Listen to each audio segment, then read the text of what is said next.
que quiere decir que el Señor no se olvida de ellos tampoco, ¿verdad? Y les quiere hablar también y los ha traído. A lo mejor hacía mucho calor en la mañana, ¿verdad? Y ahorita está un poquito más fresco, o estaban ocupados, ¿verdad? Pero gracias a Dios que están aquí. Estamos estudiando por las tardes el libro de Primera de Corintios y es un libro muy pastoral. Es un libro en el que el apóstol Pablo está empeñado en hacer que los hermanos de Corintios entiendan algunas cosas. Cosas que uno pensaría, bueno, ya pasó hace mucho tiempo, pasó en el siglo I, parte del siglo II, a lo mejor a nosotros ya no nos afecta. Pero lo cierto, hermanos, es que desde que la religión cristiana hizo su aparición en el mundo, desde ese momento se ha contaminado siempre con la filosofía del mundo. Siempre, hermanos. La religión cristiana nunca ha estado pura al 100%. Siempre se ha contaminado. Y entonces es necesario que la palabra de Dios hable en todo tiempo y a toda cultura, para que el mensaje de la palabra de Dios sea purificado. Y con esto me refiero, hermanos, a ideas que nosotros vemos reflejadas en las iglesias de hoy día, ¿sí? El domingo pasado les comentaba yo, ¿verdad?, de una iglesia en donde el pastor dijo, bueno, vamos a empezar a orar por los que traigan 1,000 pesos. Y pasaron los de 1,000 pesos, ¿no? Ahora los de 500 y así sucesivamente. Y al final dijo, bueno, como todavía algunos hermanos por ahí, dijo los de 20, ya pasaron. Así la iglesia se ha contaminado con el valor de las cosas, ¿sí? Hay cristianos de primera y de segunda categoría, hay cristianos importantes y no importantes, ¿sí? Por ejemplo, una idea que apareció más o menos por ahí del siglo VI, VII, es que dentro de la iglesia hay dos tipos de cristianos: los cristianos premium, le vamos a decir, y los cristianos básicos. Los premium son los del pastorado, ¿verdad? Ellos son los premium, y los básicos son los hermanos laicos. ¿Por qué? Porque decía San Agustín, a los clérigos, a los que predican, se les exige un poco más. Los demás pueden vivir su vida así normalita, Dios no los cuestiona tanto. Pero no es cierto, hermanos, ¿sí? No es cierto. Aunque lo haya dicho San Agustín, eso no es cierto, ¿sí? Para el Señor todos valemos exactamente lo mismo, todos tenemos exactamente el mismo valor. Y una de las cosas que yo les mencionaba el domingo pasado es, bueno, cuando el Señor me da la oportunidad de participar y predicar, pues entonces tomo un lugar que durará 30 minutos tal vez. Pero después, hermanos, vuelvo y pertenezco a la congregación, ¿sí? Espero que este tipo de pensamiento pueda ir permeando en ustedes también. El pastor no es más que yo, y yo no soy menos que el pastor, ¿sí? Pero esto, hermanos, aplica para todo, porque lo mismo que le exigirían al pastor en su vida espiritual, se los vamos a exigir a ustedes, ¿sí? Y a lo mejor digan, no, mejor sí que valga un poco más, ¿verdad? No, para todos, hermanos, la exigencia de la vida cristiana es la misma para todos los que decimos amar a Cristo, ¿ok? El apóstol Pablo, hermanos, empieza en Corintios, primer capítulo, saludándolos y dando gracias a Dios por lo que ellos tienen. Dos cosas llaman la atención: da gracias a Dios por su sabiduría, por la sabiduría de los corintios, y por su dinero, por sus riquezas, dice. Así que el apóstol Pablo está agradeciendo a Dios por algunas cosas que tal vez los corintios se sentían orgullosos. La iglesia de Corinto era una iglesia muy rica, muy rica. Era rica porque era un puerto, y los puertos en la época en la que se estaba desarrollando la epístola de los Corintios eran lugares de comercio. Entonces, pues en esa ciudad había comercio. Pero la iglesia de Corinto, el pueblo, la ciudad de Corinto estaba poblada en su mayoría por personas que se conocen como libertos. Los libertos eran personas que habían sido esclavas y que habían juntado de alguna manera dinero y habían comprado su libertad. Entonces Roma los había mandado a poblar otras colonias y entre ellos Corinto. Así que aunque eran gente con dinero, también era gente de no muy alto rango, ¿verdad? No eran así como de familias importantes. Así que el apóstol Pablo, desde el capítulo 1, les quiere hacer ver esto, ¿sí? O sea, no se crean mucho, ¿no? No se crean mucho, porque no son nobles, le dice el apóstol Pablo, ¿sí? No son nobles, no tienen un título o una familia importante, de renombre. Para el apóstol Pablo, hermanos, en Corinto, en la epístola a los Corintios, la sabiduría es algo muy importante. Para el apóstol Pablo hay dos tipos de sabiduría: la sabiduría del mundo y la sabiduría de Dios. Y son dos cosas que son completamente opuestas en todos los sentidos, hermanos. Parte de lo que vimos el domingo pasado tenía que ver con cómo juzga el mundo, ¿sí? ¿Quiénes son los importantes para el mundo? ¿Y quiénes son los importantes para Dios? Así que el apóstol Pablo, hermanos, quiere que los corintios comprendan que la sabiduría es un don de Dios. Y aunque el ser humano anhele ser sabio, la verdad es que el ser humano debería anhelar tener la sabiduría de Dios. Otra cosa que caracterizaba al pueblo de Corinto es que había muchos filósofos, ¿sí? Y ustedes saben, hermanos, que los filósofos son buenos con la palabra, ¿no? Son buenos. Hay un filósofo famoso ahí de las redes sociales, se apellida Rusarín, y cuando habla parece que envuelve a con los que está hablando. Pero la otra vez estaban analizando su discurso otros filósofos y decían, no dijo nada, solo usó palabras rimbombantes, y los que lo estaban escuchando tenían cara así de sorpresa y de órale, ¿cuánto sabe? Pero cuando lo analizan otros de su mismo nivel, dicen, no dijo nada, nada más los cuenteó a todos los de esa plática. Los corintios entonces habían empezado a anhelar algo más, ¿sí? Ellos recibieron el mensaje de Cristo, y el mensaje de Cristo es Cristo crucificado y Cristo resucitado. Ese es el mensaje de Cristo según el apóstol Pablo. Nosotros les llevamos este mensaje a Cristo crucificado. Para el apóstol Pablo, decir Cristo crucificado implica también que Cristo resucitó. Entonces era un poco extraño, hermanos, que la base de la fe cristiana tuviera como pilar algo tan absurdo, ¿sí? ¿Por qué era absurdo? Para los judíos, hermanos, ser crucificado era algo vergonzoso, ¿sí? Era vergonzoso porque en el Antiguo Testamento hay una línea que dice, maldito todo el que sea colgado de un madero. Pero no solamente por eso, sino los que morían crucificados, pues eran delincuentes. Entonces, pues era muy vergonzoso ser un delincuente. Y para los griegos, hermanos, la otra parte de la población de Corintio, pues era ridículo, era absurdo. A ver, decían ellos, ¿cómo Dios, que es poderoso, que es Dios, que es el Espíritu Mayor, quiso venir a hacerse humano? ¿Sí? Fíjense bien, los filósofos griegos pensaban que la vida humana era despreciable, no tiene nada de sentido. Entonces, ¿por qué Dios, que ya era espíritu, quiso hacerse humano? No tiene sentido. Si les gusta la historia, hermanos, ustedes saben que los griegos también tenían dioses que se hacían humanos. Zeus, Hércules, Marte, ¿sí? También ellos tenían dioses que se hacían humanos.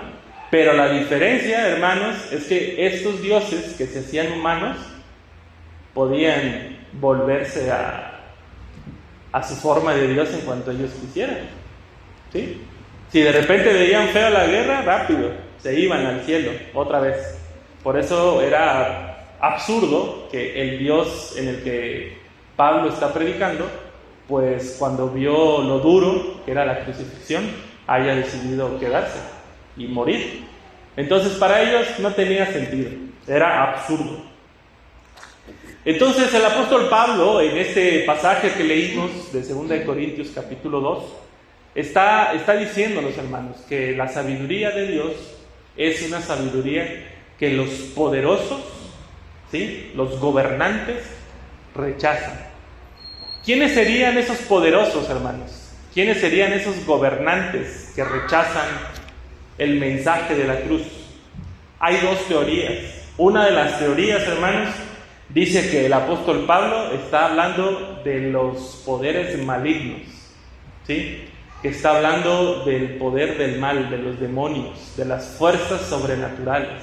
Y dicen los que apoyan esta teoría, Pablo está viendo que el mal, los demonios, rechazan a Dios. Ok, vamos a tomar como interesante esa propuesta. Pero la propuesta que me parece más correcta es la que dice que Pablo no está hablando de poderes demoníacos, está hablando de nosotros, los seres humanos. ¿Quiénes eran los poderosos del tiempo de Jesús? Escribas y fariseos. Ellos eran los poderosos, ellos tenían el control, ¿sí? Y para ellos, hermanos, para ellos el mensaje de Jesús era un mensaje escandaloso. ¿Por qué? Porque Jesús estaba derribando toda necesidad de acudir al aparato religioso de su época. Entonces, para ellos, lo que Jesús estaba proponiendo no tenía sentido. Pero también había otros poderosos, y tenemos a Herodes y tenemos a Poncio Pilato. Si ustedes leen, hermanos, el relato de Jesús frente a Poncio Pilato, se van a dar cuenta que Pilato tenía mucho interés en dejar libre a Jesús. Tenía mucho interés. Le pareció que Jesús tenía que ser libre. ¿Qué habrá pasado por la mente de Pilato, hermanos, para decir que Jesús no podía irse libre? Probablemente, hermanos, por el discurso que hay entre Jesús y Pilato y los fariseos, a Pilato le dio miedo perder su puesto. Porque cuando Pilato lo quiere dejar libre, los fariseos le dicen, te vas a hacer enemigo del César. Y entonces Pilato, en su sabiduría humana, hizo cálculos y dijo, no me conviene. Y mató a Jesús. Entonces, el apóstol Pablo está diciendo que para los gobernantes la sabiduría de Dios no tiene sentido. Y ellos jamás han tenido la sabiduría de Dios, porque si la tuvieran, no lo hubieran matado. Así dice el apóstol Pablo. Y luego, hermanos, hay algo que me parece interesante. Dice el apóstol Pablo en la porción que estamos leyendo, dice, más bien ponemos el misterio de la sabiduría de Dios, una sabiduría que está escondida y que Dios había destinado para nuestra gloria desde la eternidad. Versículo 7. Dios había destinado para nuestra gloria desde la eternidad. Hermanos, a nosotros como cristianos de repente nos parece que creemos cosas absurdas y no lo queremos decir, nos da pena, porque tenemos miedo que se burlen de nosotros, ¿sí? Por ejemplo, nos dicen en un trabajo, mira, aquí para que nos vaya bien, todos damos 200 pesos para que nos vaya bien. Y entonces uno tiene miedo de decir que es cristiano y por eso no va a caer en sobornos, ¿no? Así que se inventa uno por ahí alguna excusa, ¿no? No traigo 200, si fuera de 100 diera, ¿no? O decimos, es que soy de los que no roban, no transan y no mienten, ¿no? Pero no queremos decir que es porque somos cristianos. Y parece que también como cristianos hemos invertido las prioridades de la fe. Pero el apóstol Pablo está diciendo que la sabiduría de Dios ha sido destinada para la gloria. Y entonces, hermanos, podríamos decir lo siguiente: el propósito de Dios para revelarnos su sabiduría a los que le aman es para gloria y no para vergüenza de nosotros. Lo que Dios revela a nosotros, a nuestra vida, es para nuestra gloria y no para que nos avergoncemos. Deberíamos, hermanos, de vez en cuando pensar en nosotros mismos, defendiendo nuestros principios. ¿Cómo lo vemos? ¿Cómo los defendemos? A veces, hermanos, nosotros queremos caer en el mismo juego de la sabiduría del mundo. Queremos caer en esta... no vernos tan mal, hermanos, ¿sí? En comparación con los demás. Si todos los demás dicen, es que esta es la forma de actuar, y nosotros sabemos que es contrario a lo que hemos aprendido, buscamos alguna manera de cómo doblarlo para no decir que es porque somos cristianos, sino porque tenemos otro tipo de creencias. Pero la sabiduría de Dios no es para avergonzarnos, hermanos, es para la gloria de los que creen en Él y de los que le aman.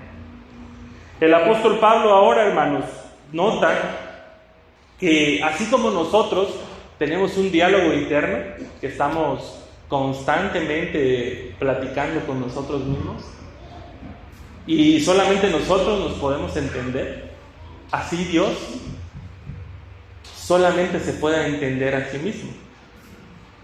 Con esto el apóstol Pablo está cortando, hermanos, cualquier posibilidad para que el ser humano pueda conocer a Dios. ¿Sí? Así como nadie les puede decir a ustedes, no es cierto, eso que tú dices no es cierto, no te puedes sentir triste porque tienes todo, y ustedes se sienten tristes, y ustedes por dentro dicen, esta persona no sabe lo que está hablando. De la misma manera, hermanos, nadie puede entender a Dios en sus pensamientos más que Dios mismo.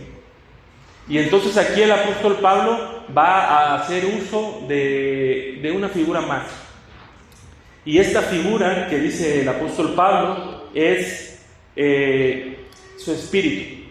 Dice, ahora Dios nos ha revelado por medio de su espíritu, pues el espíritu lo conoce todo hasta las profundidades de Dios.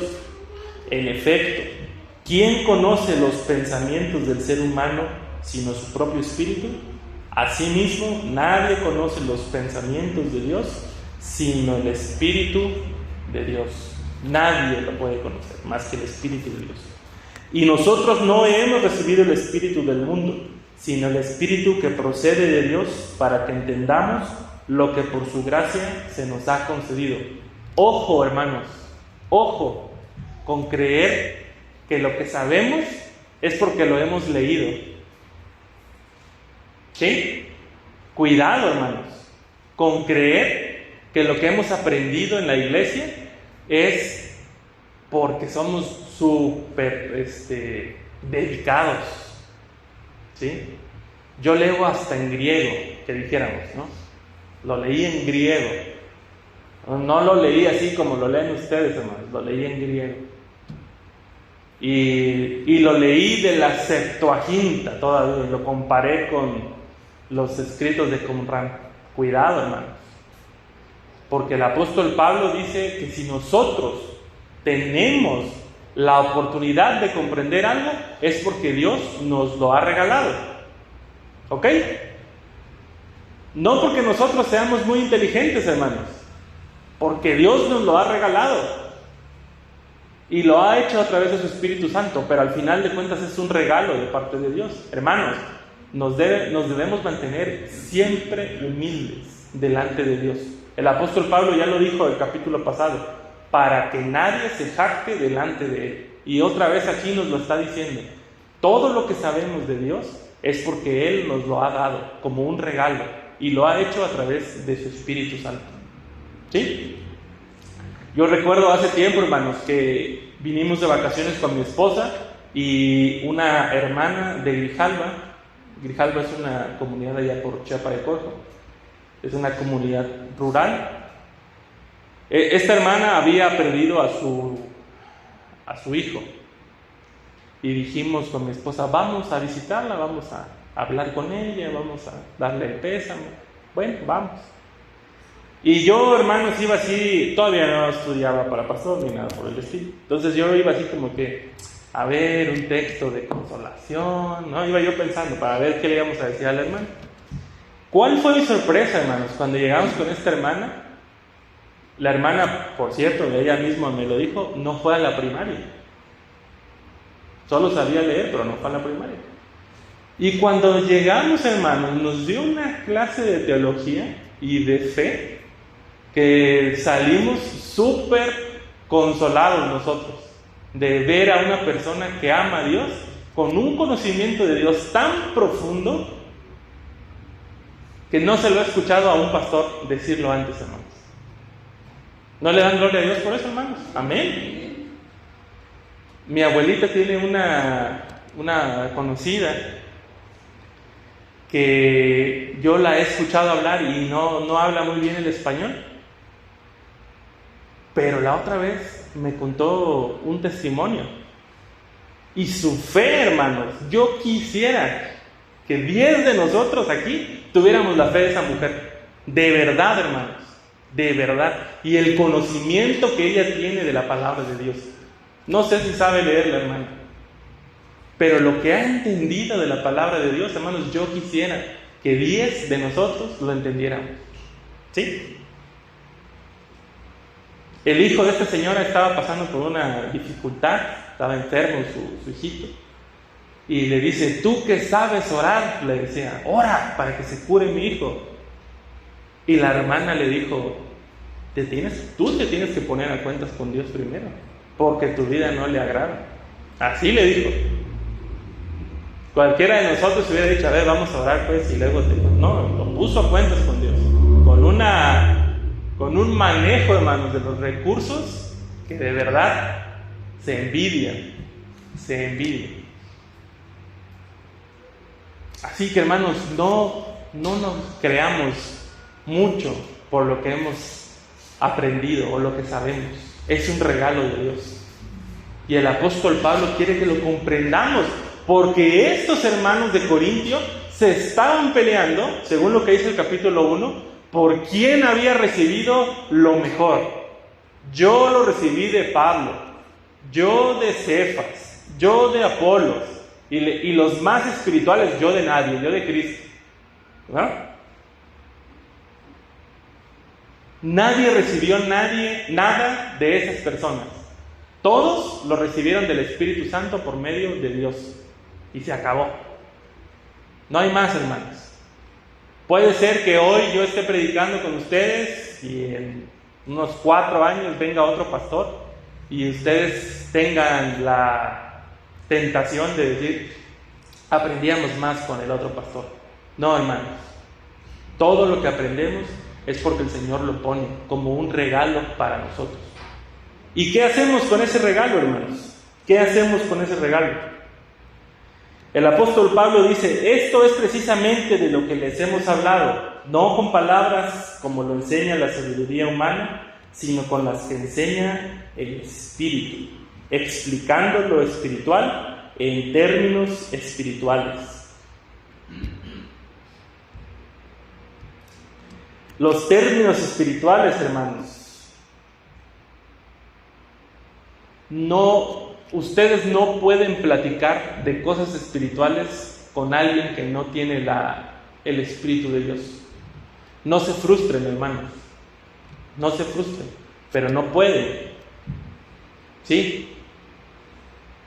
Es como que hoy, aquí, yo les diga, fíjense, hermanos, que me pidieron que fuera a atender a un paciente con apendicitis, pero el problema es que era retrocecal.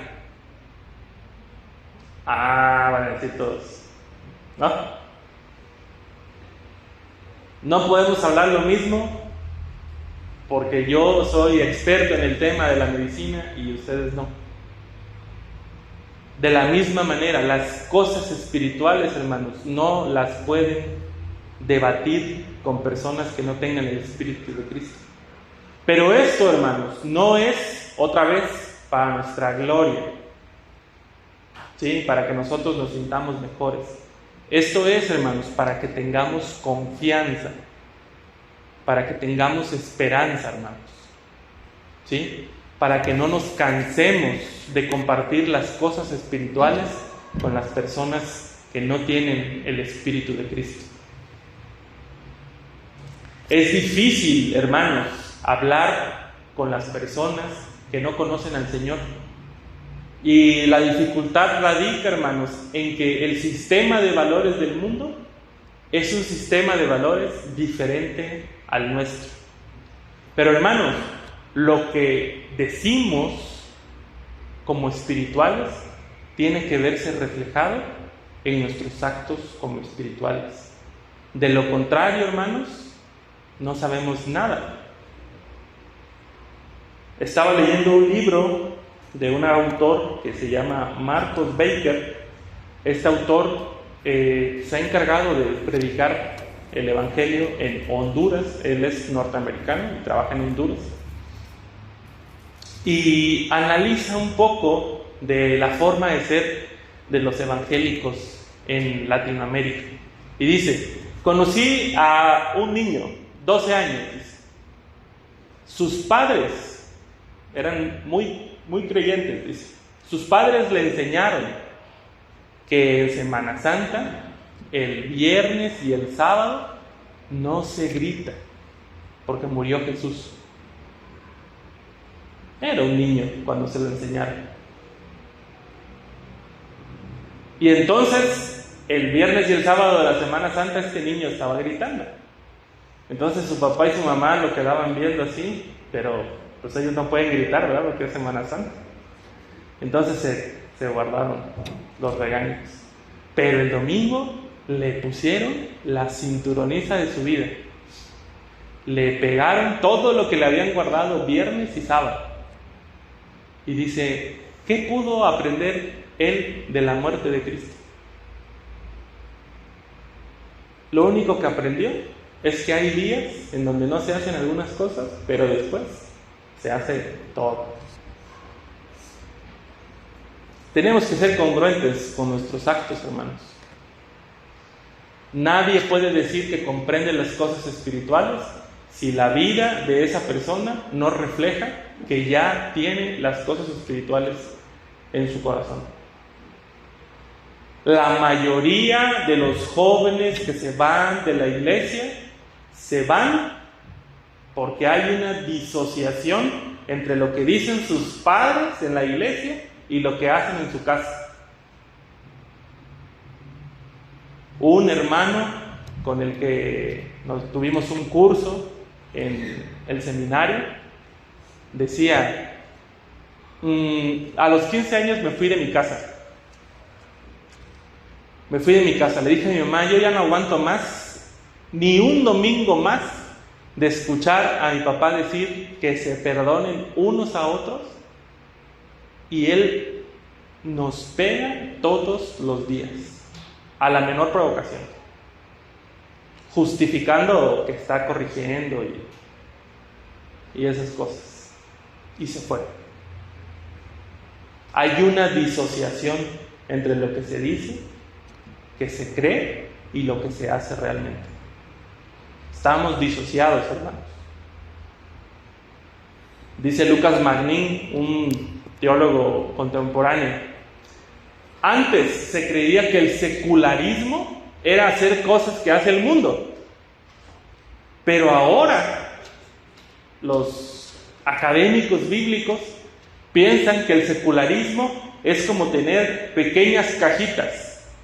En esta cajita está lo que hago en la iglesia, y ahí van guardando la información. En la iglesia se canta, no se come chicle, los niños no corren, se guarda silencio, ¿sí? Está en la cajita de iglesia. Luego, en la cajita del trabajo aquí sí se puede hacer chistes de doble sentido, una que otra grosería, ¿verdad? Ese es el de la iglesia. Y luego el de la familia. Y así, cada uno tiene sus propias cajitas. Esa es la secularización moderna. Creer que la vida cristiana es una cajita más. ¿Sí? Para el apóstol Pablo no hay cajitas. Para el apóstol Pablo solo hay una cosa o su contrario. O estamos con las cosas espirituales y tenemos la sabiduría de Cristo, o somos de los que no tienen la sabiduría de Cristo y que por lo tanto somos nada. Vamos a terminar en nada, dice el apóstol Pablo. ¿Cómo juzgamos, hermanos, nosotros realmente lo que hacemos?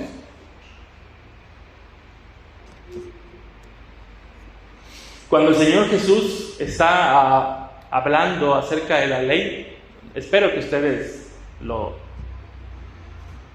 hayan leído. El Señor Jesús dice: oísteis que fue dicho, ¿sí? Y menciona una parte de la ley. Pero yo les digo, dice. ¿Sí? El Señor Jesús, hermanos, conocía la ley, al igual que los fariseos de su época. Pero la diferencia entre los fariseos de su época y Jesús es que Jesús conoce el espíritu de la ley. De lo contrario, hermanos, Jesús no hubiera dicho que quien ve a una mujer ya está adulterando en el corazón. Dios mandó a no adulterar, ¿ok? Pero Jesús dice: no, quien la ve con deseo adultera en el corazón. Y entonces Jesús sí está cambiando la ley, porque la está haciendo más profunda. ¿Sí? Jesús está juzgando las cosas espirituales como alguien espiritual. Él comprende las cosas espirituales porque el Espíritu de Dios está en él. Y la invitación para la iglesia, hermanos, es que comprendamos las cosas espirituales porque Dios está en nosotros, no porque se metieron a un curso de exégesis o porque se metieron a un curso de hermenéutica o porque vieron muchos videos de YouTube, ¿verdad?, donde hablan de cómo defenderse de los testigos de Jehová, y son hasta 4 episodios. No, hermanos, no necesitamos eso. Lo primero que necesitamos, hermanos, es tener a Cristo en el corazón. Tanto los cristianos de Corintio, hermanos, de Corinto, como los cristianos de hoy, nos podemos ver tentados a creer que al Evangelio le hace falta algo, hermanos. ¿Sí? Los cristianos de Corinto estaban muy influenciados, por una corriente de pensamiento que se empezó a crear más o menos por el siglo II, que se llamaban los gnósticos.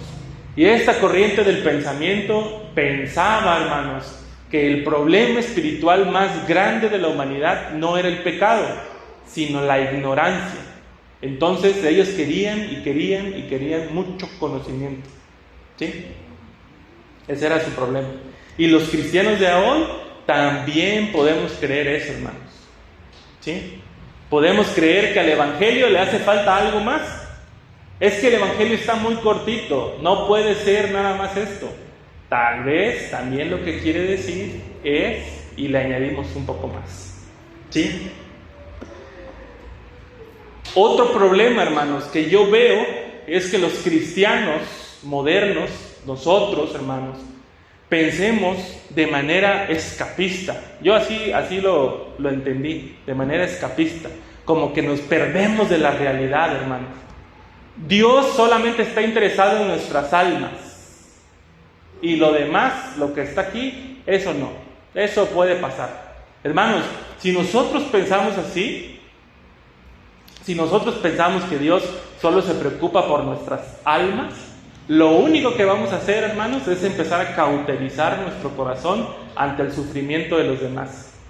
Y alguien que tiene, hermanos, alguien que tiene el Espíritu de Dios, es capaz de ser empático con el dolor de las demás personas. A Dios, hermanos, no le importan únicamente nuestras almas. ¿Ok? Esa forma de pensar es una forma contaminada del Evangelio.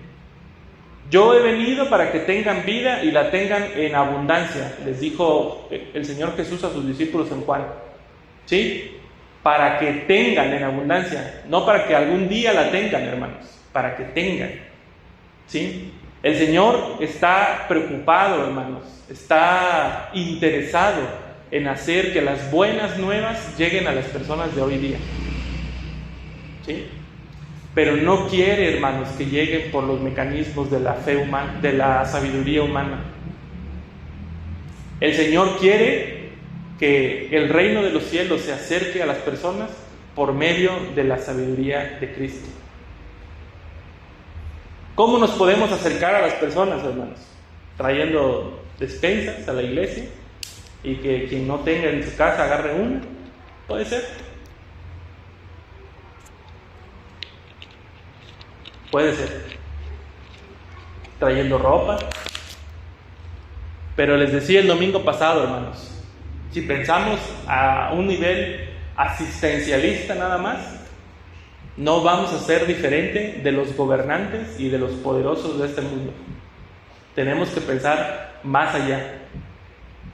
Tenemos que pensar de una manera espiritual.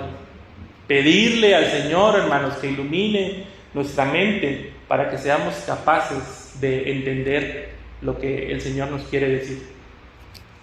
Yo no quisiera, hermanos, no quisiera que ustedes hoy piensen: se me hace que soy el único espiritual de aquí de Berriozábal.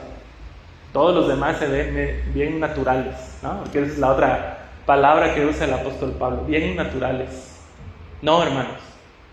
Si el apóstol Pablo, hermanos, estuviera queriendo hacer una división de a ver quiénes son los espirituales y a ver quiénes son los naturales, estaría, hermanos, contradiciendo su propio argumento de que Cristo no está dividido.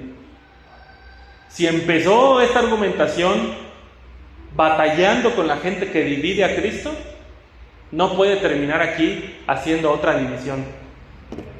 El culto de la mañana, hermanos, va a ser para los que todavía ven con sabiduría humana, y el de la tarde para los espirituales. El de la tarde se va a llenar ahora, porque nadie va a querer tener que lo cataloguen como el de la sabiduría humana. Pero no es así, hermanos. No es así. El propósito del apóstol Pablo es que nosotros como cristianos podamos entender las cosas de una manera distinta a como la han comprendido, hermanos, por varios años la iglesia cristiana. Dice, con esto voy a ir terminando, hermanos, dice Gordon Fee: casi todas las formas del elitismo espiritual, movimientos de vida en donde se apele a una segunda bendición, son contrarias a la sabiduría de Cristo. El elitismo espiritual es aquel que considera a otros hermanos como viviendo en una condición inferior, como si estuvieran los otros hermanos viviendo por debajo de sus privilegios plenos en Cristo. ¿Sí? Hermanos, si por alguna razón ustedes han tenido la tentación de sentir que otro de los hermanos está viviendo en una situación espiritual inferior a la de ustedes, y que ustedes ya alcanzaron el segundo paso, déjenme decirles, hermanos, que están viviendo con la sabiduría humana. ¿Sí? No están viviendo con la sabiduría de Cristo. Si alguno de ustedes piensa que vive en una situación espiritual superior a los demás, ya está cometiendo un error en la forma de ver la vida cristiana.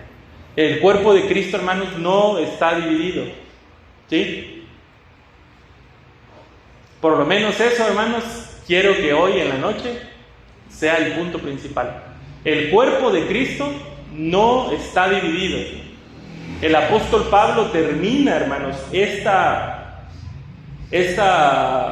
lectura diciendo: en cambio lo espiritual lo juzga todo, aunque él mismo no está sujeto de nadie, porque ¿quién ha conocido la mente del Señor para que pueda instruirlo? Nosotros, por nuestra parte, tenemos la mente de Cristo. Cuando dice el apóstol Pablo, nosotros, ¿de quién creen que está hablando, hermanos? De Él. ¿De Él y quién más? No puede haber un nosotros si está solito Él. ¿Se pusieron a pensar en eso, hermanos? Está hablando con la iglesia, hermanos. Esa misma iglesia la que va a regañar en el capítulo 3 por andar haciendo cosas indebidas. A esa misma iglesia le dice el apóstol Pablo, nosotros tenemos la mente de Cristo. Hermanos, de la iglesia cristiana El Buen Pastor en Berriozábal, nosotros tenemos la mente de Cristo. ¿Sí? ¿Lo creen, hermanos? Tenemos la mente de Cristo, hermanos. Y por lo tanto, nuestras acciones deben revelar lo que Cristo piensa. Si las acciones nuestras no revelan lo que Cristo piensa, tenemos que hacer un retroceso, ¿verdad? Dar unos pasos atrás y enderezar el camino. No quiero, hermanos, que esta iglesia empiece a tener divisiones por quién vive mejor la vida cristiana. Se los dije el domingo pasado y se los vuelvo a repetir. Cualquiera con un poco de fuerza de voluntad puede dejar de hacer ciertas cosas, pero lo profundo de su corazón no puede ser examinado por nadie más que por Cristo. Cristo conoce el corazón de todos y cada uno de nosotros. Si tenemos la mente de Cristo, hermanos, tenemos que ser solidarios con las personas marginadas, ¿sí? Y por personas marginadas me refiero a prácticamente todas aquellas personas que no conocen al Señor. ¿Quién ha conocido la mente del Señor?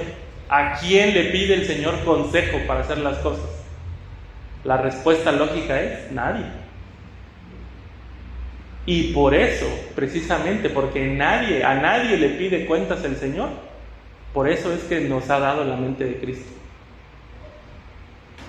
¿Sí? No nos confundamos, hermanos. No nos confundamos. Nosotros somos cristianos.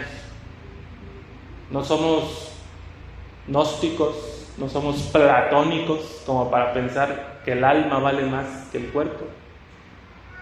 ¿Sí? Tampoco somos ascetas como para pensar que si entrenamos mucho vamos a cambiar. ¿Sí? Todas esas cosas están metidas en nuestra forma de ver la vida cristiana. Si leo mucho mi Biblia todos los días, al año, de seguro, ya dejé de cometer este pecado. Y se van a llevar una decepción cuando acabe el año, acaban su Biblia y siguen en el mismo pecado. No es por el esfuerzo de cada uno de nosotros, es porque tenemos la mente de Cristo. Hay que ejercitar la mente de Cristo, hermanos, en nuestras vidas. Todas y cada una de nuestras acciones tienen que ser confrontadas con la mente de Cristo. Esta semana les invito a que hagan ese ejercicio. Esta acción que tengo, que voy a hacer o que acabo de hacer, ¿está confrontada con la mente de Cristo? Si su respuesta es no, piensen cómo hubiera solucionado Cristo ese problema. Le falté el respeto a mi hija o a mi hijo, pero él se lo buscó, ¿verdad? A ver, ¿Cristo lo hubiera hecho? No, no lo hubiera hecho. ¿Cómo solucionamos este problema? ¿Qué haría Cristo? ¿Qué nos diría? Pide perdón. Y entonces, hermanos, se van a dar cuenta que tal vez han estado juzgando sus acciones con base en la sabiduría humana. Nuestras relaciones dentro de la iglesia y nuestras relaciones en casa, hermanos, probablemente están dañadas porque no hemos juzgado nuestras acciones con base a la mente de Cristo, sino con base a nuestra propia sabiduría. Y le hemos puesto así el disfraz de Cristo. Es un reto, a mí me reta. La semana pasada que prediqué y que hablaba de amar a nuestras esposas,